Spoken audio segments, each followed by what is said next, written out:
Ever feel like you're working non-stop, saving every month, but your money just doesn't seem to grow? Like you're pushing a huge boulder uphill and it barely moves? That's the story for most people who are trying to build a portfolio, until one day, everything changes. There's this idea that if you just save and invest long enough, eventually your money starts working harder than you do. But what most people don't realize is that there's not just one moment when this happens. There are actually 3 key tipping points that completely change your relationship with money. Everyone struggles in the early stages of wealth building because the returns are small and the effort feels enormous. You're working hard, cutting expenses, investing diligently, and in return, you're earning what feels like peanuts. That $10,000 portfolio goes up by 7% and you're looking at $700. It barely feels like progress. But that's because you're still carrying most of the weight. You're the engine. The portfolio is just along for the ride. But over time, if you keep at it, something incredible starts to happen. Your money begins to take over, and that shift doesn't happen all at once, it happens in stages. Let's walk through them one by one. The first tipping point is when your investments earn more in a typical year than you contribute. This one might sound subtle, but it's actually huge. Think about it. When you're first starting out, almost all of your portfolio's growth comes from you. You're putting in $200, $300, or $500 a month. Your investments might go up by a few percent, while the dollar amounts aren't even noticeable. Most of the increase is from you continuing to deposit money. Let's say you're investing $6,000 per year. Early on, if you have $10,000 invested and it grows 10%, that's only $1,000. Spread out over 1 year, you're not even going to notice any upward movement. You added way more money than your portfolio did. But fast forward a few years, and your investments hit $100,000. Now that same 10% return means $10,000 of growth, far more than your $6,000 contribution. Your money officially outperformed you. That's the first moment when the engine starts to run on something other than your own fuel. The second tipping point is even more powerful. It's when your investments earn as much as your actual job pays. If you make $50,000 a year and your portfolio of around $500,000 grows by 10%, that's also $50,000. This is where things start to feel real, because now you've cloned your income. Your coworker who makes the same amount as you but doesn't have any investments, you're making twice as much as them. You have a second you out there, working silently and efficiently, but without the emails, the meetings, the stress, or the commute. And the best part is that the following year, your second you is getting a raise.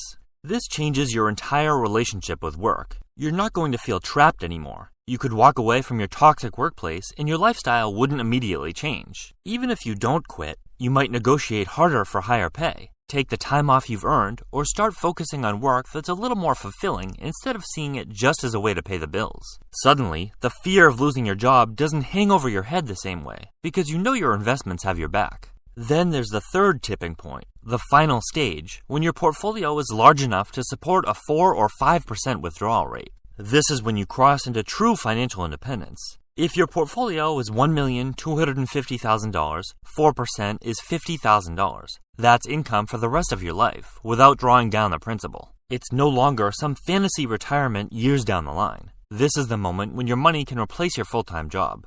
Imagine waking up and deciding what you want to do that day. Not because you have to clock in, but because you want to. You might still choose to work. A lot of people do. But now it's your choice and not a requirement. You could stop saving entirely and still grow wealthier, just from the returns alone. At this point, your portfolio becomes a self-sustaining machine. And what's most surprising is how fast things move once you hit this threshold. You've been saving for years, clawing your way towards $100,000, $500,000, $700,000, and then suddenly you're at $1 million. And just a few years later, you're at $2 million.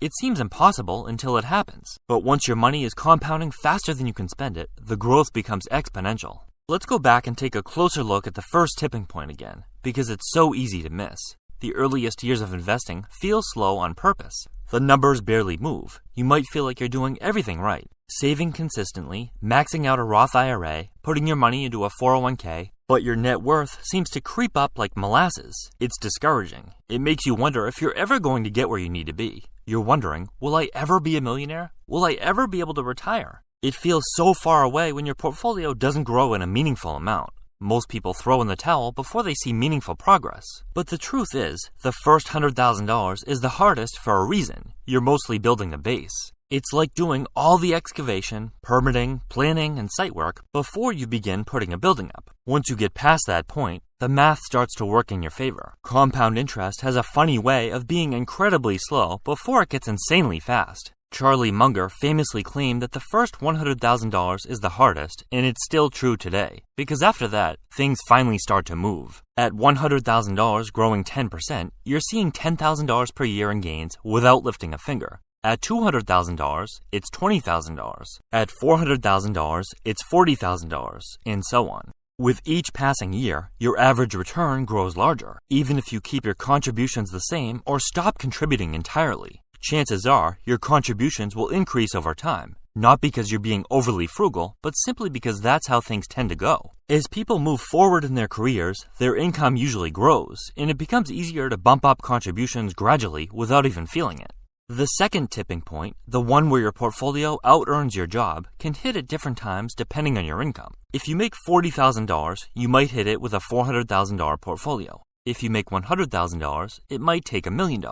Either way, this milestone has a psychological weight to it that can't be overstated. Your money is now your colleague. Your portfolio is working right beside you, and it doesn't take coffee breaks. Here's the thing. Most people never get to this point because they give up before compounding has a chance to show what it can do. They save for a few years, get frustrated, have an emergency, or an excuse to use the money and stop. They think the growth is supposed to be instant. It's understandable. Not everyone can see the exponential returns waiting at the end of the tunnel. To most people, it just looks like a long, dark stretch with no clear payoff. But what they miss is that the light isn't just at the end. It starts to grow with every step you take forward. Eventually, the tunnel opens up faster than you ever expected. When you hit the third tipping point, something strange happens. You stop stressing about money. Not because you suddenly have so much of it, but because you've seen how fast it can grow once the compound machine is running. You realize that time is on your side. You no longer feel the need to chase every dollar because the dollars are now chasing you. At this point, it's not uncommon for your portfolio to grow more in a single year than you ever earned at your peak salary. What's really mind-blowing is how quickly it can double. With an average return of 10% annually, a portfolio, whether it's $500,000 or $5 million, will double roughly every 7 years. That's the power of compounding on a large scale. And if you're only withdrawing 4% while your investments continue to grow at 8 or 10%, you're not just holding onto your wealth, you're still building it. You've entered that elite territory where your net worth keeps rising, even during retirement. Now let's be real. These tipping points don't happen overnight. They take discipline, consistency, and a willingness to play the long game. You'll go through market dips, which are sometimes seemingly never-ending, job changes, unplanned expenses that set you back months or years, and personal doubts. You'll wonder if you're doing enough. But if you keep going, if you stay invested, even when it's boring or scary, you will reach the point where your money is doing the heavy lifting. And when you reach that point, it stops being just about money. It's about freedom. The freedom to decide how you spend your time, to say no without fear, to work because it fulfills you, not because you need the money to pay rent. That's the real reward of financial independence.